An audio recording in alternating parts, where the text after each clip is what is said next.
Sean Diddy Combs, a name synonymous with hip-hop royalty and immense influence. A man who built an empire from the ground up. Now he faces a reckoning. The charges? Shocking. Sex trafficking, racketeering, transportation for prostitution. The indictment reads like a laundry list of depravity and corruption. Diddy, the self-proclaimed bad boy, might be facing the consequences of his actions at last. This wasn't a quiet arrest by any means. It happened in broad daylight, shocking onlookers. The lobby of a swanky Manhattan hotel became a crime scene. A stark reminder that fame offers no shield from the law's reach. Diddy knew the feds were coming. He didn't run, he didn't hide, he surrendered. A calculated move, perhaps? Or was it a sign of confidence? An attempt to paint a picture of innocence? His lawyers were ready and well prepared. They were prepared to argue he posed no flight risk, emphasizing his cooperation. A man with his wealth and resources? He wasn't going anywhere, they claimed. This wasn't a man trying to disappear or evade justice. This was a man who believed in his innocence, standing firm. Or at least that's the narrative they were selling to the public. But the justice system isn't swayed by narratives. It deals strictly in facts and evidence. And the facts, as they unfolded, painted a different picture, one that couldn't be ignored. Diddy expected bail. It's almost a given for nonviolent offenses, especially for someone of his stature. His legal team was confident.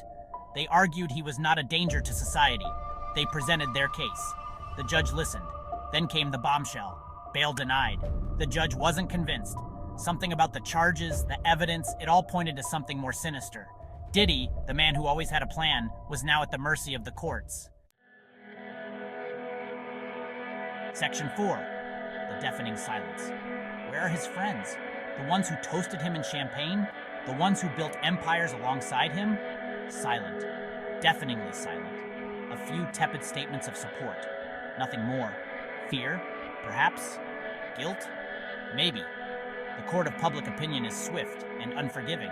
No one wants to be associated with the accused, especially when the accusations are this damning. The silence spoke volumes.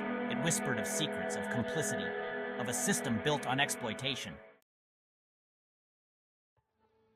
Section 5. Freak-offs in the law, freak-offs. A term thrown around casually in Diddy's circle, often without a second thought. Parties fueled by alcohol and drugs, creating an environment ripe for chaos.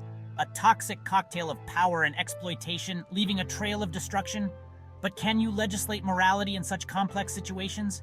Can you prosecute a freak off and hold someone accountable? The legal battle will be fierce, with both sides digging in. The prosecution will argue these freak-offs were anything but consensual, highlighting the imbalance of power. They'll point to the power dynamics, the influence Diddy wielded over others, the alleged victims, too afraid to speak out, fearing repercussions. The defense will cry foul, insisting on their client's innocence. They'll claim it was all consensual, a mutual agreement. A case of he said, she said, with no clear resolution. But the truth, as always, lies somewhere in between, shrouded in complexity. Section 6.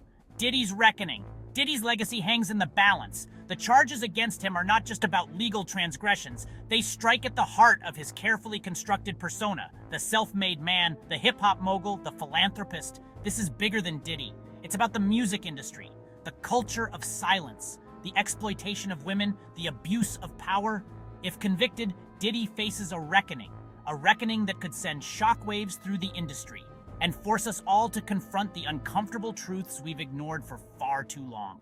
In the days following Diddy's arrest, the media frenzy has only intensified. New details continue to emerge, painting a complex picture of the events leading up to the arrest. Legal experts weigh in on the potential outcomes, while fans and critics alike voice their opinions. The story is far from over, and the world watches with bated breath as the legal proceedings unfold.